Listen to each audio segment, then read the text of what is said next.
Estamos de volta com o Dr. Yuri. Ele está falando hoje sobre complicações dos diabéticos. Ele já nos explicou o que é o diabetes, ele já nos falou parte sobre a complicação dos diabéticos, do pé diabético, e agora ele vai nos explicar 3 fatores, que são a isquemia, a neuropatia e a infecção.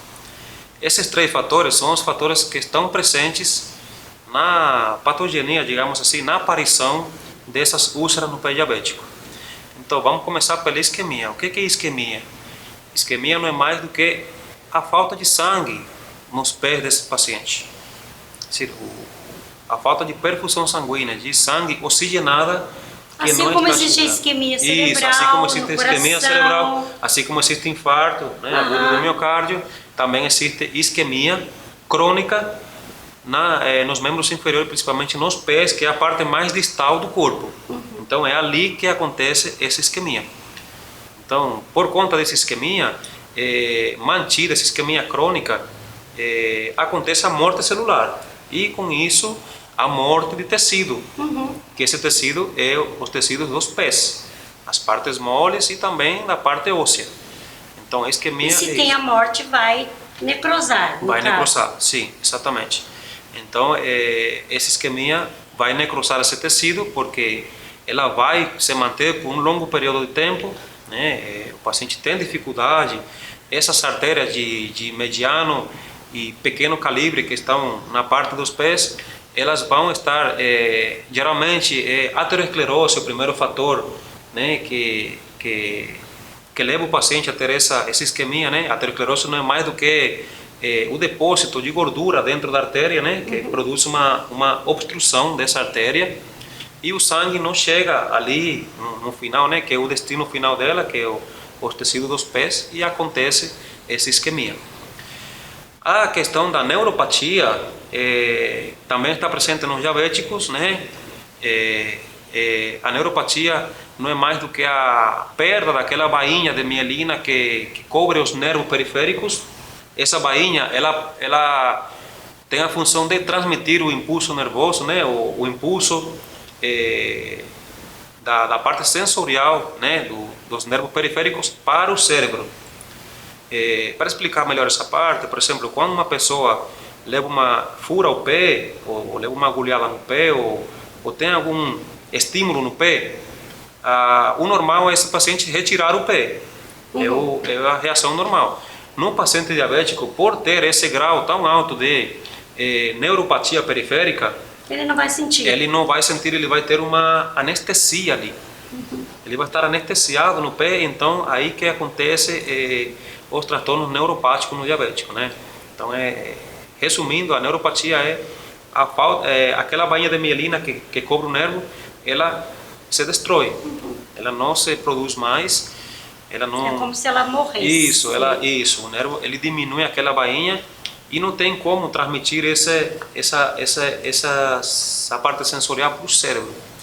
E o cérebro não reconhece que esse pé está sendo furado por algum objeto, um prego, ou alguma coisa, uma pedra, alguma coisa do tipo. E a infecção é secundária também à isquemia e à neuropatia. Então, os 3 fatores estão interligados, né? Um leva o outro, entendeu? Por exemplo, a isquemia, as bactérias, principalmente anaeróbicas, né? As bactérias vão até a lesão e infeccionam a lesão. Então, aí piora o quadro ainda mais do paciente. Que aí, além de ter isquemia, tem também neuropatia e tem também infecção. Então, uma das causas realmente de amputação desses pacientes é essa infecção polimicrobiana que acaba, digamos, complicando ainda mais essa úlcera, essa lesão no pé do paciente. E não só, eu estava aqui pensando, não só um machucado, mas que feriu, como você deu um exemplo, furou o pé, alguma coisa, mas, por exemplo, aconteceu de ter um calo no pé. Isso, sim. Então, os calos geralmente aparecem em pacientes que têm deformidades nos pés. Geralmente, paciente que tem pé em garra, o paciente que usa sapato que não é adequado, ou o paciente que tem alguma malformação nos pés, né, que acaba apoiando mais uma parte do que outra. Síndrome da Cinderela, calça 40, mas quer o sapato 36. Isso, exatamente. Então, os calos é uma das lesões do pé diabético neuropático, né? No caso, esse paciente ele não sente que tem um calo ali, e esse calo pode virar assim uma úlcera futuramente. Então, existe também, porque assim, o pé ele tem 3 pontos de apoio fundamental. A cabeça do primeiro metatarsiano, que é o dedão, né? A parte do metatarsiano é o dedão. O quinto, que é o dedo menorzinho, e o calcâneo. Então, esses 3 pontos é ali onde geralmente acontece esses calos. E esse calo pode virar assim uma úlcera no futuro na parte do fundo. Entendeu? Muito bem. Eu queria saber, doutor, sobre os sintomas do pé diabético. Sim. Por favor, fale para nós. Sim. Então, Gleice, os sintomas do pé diabético, o principal de todos é que o paciente tem que ter uma úlcera no pé. Sim. Para ser caracterizado o pé diabético, tem que ter uma úlcera ali. Os sintomas do pé diabético, geralmente são sintomas associados à isquemia, que eu já abordei sobre esse assunto, e à neuropatia. Então, quais são os sintomas que esse paciente vai ter? Esse paciente vai ter formigamento, esse paciente vai ter dor quando caminha, quando usa as extremidades para caminhar, vai ter claudicação intermitente, que não é mais do que essa dor produzida pela isquemia. O paciente tem que parar, ele está, por exemplo, está caminhando, ele tem que parar porque a dor é muito forte. Por quê? Como o sangue não está chegando até o músculo, até os pés, ele vai ter que parar para poder esse sangue de novo chegar ali e nutrir os tecidos. Continuar. E aí ele continua. Então isso chama claudicação intermitente. Esse paciente vai ter agulhadas nas pernas, nos pés. Esse paciente vai ter cãibras, formigamentos, entendeu? Tudo isso na região das pernas e nos pés. Por que nessa região? Porque essa região é a parte mais distal do corpo humano. E o sangue, o coração está aqui em cima, na parte do tórax. Então imagine para o coração levar o sangue até o dedão. Então esse sangue vai passar por várias artérias, desde grande calibre, que é a aorta abdominal, artérias de médio calibre, mediano calibre, pequeno calibre, e as arteriolas ou capilares, né, que são os menorzinhos.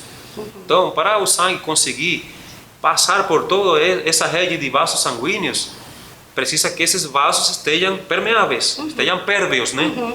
Estejam bem limpos.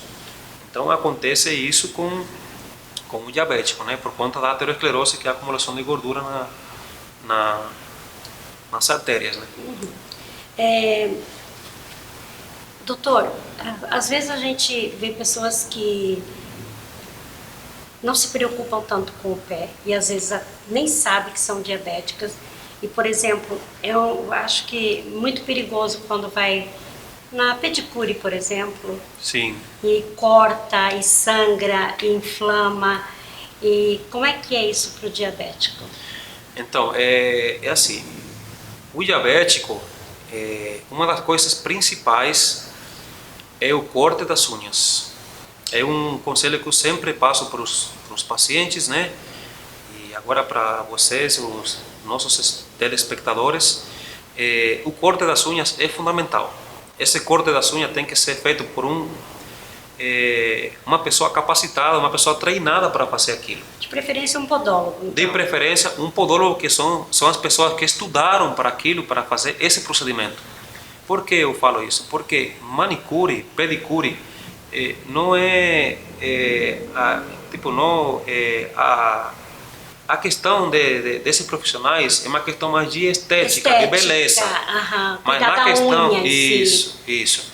Mas na questão da saúde, na questão do diabético, temos que ter muito cuidado na hora de cortar as unhas.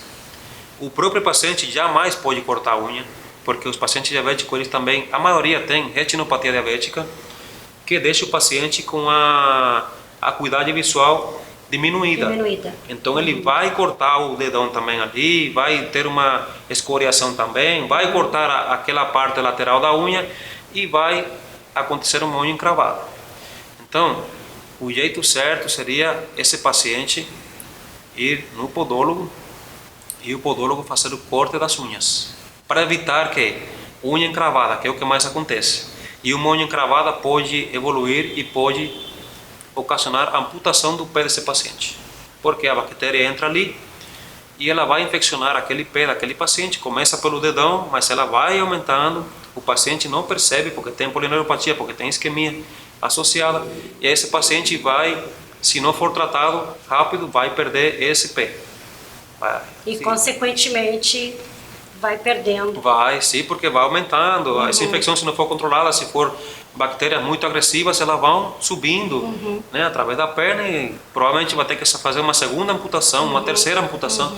E é por isso que a gente está aqui. Por isso que eu estou aqui junto com você, para que o telespectador entenda a importância que tem esta doença, né, esta complicação crônica do diabetes.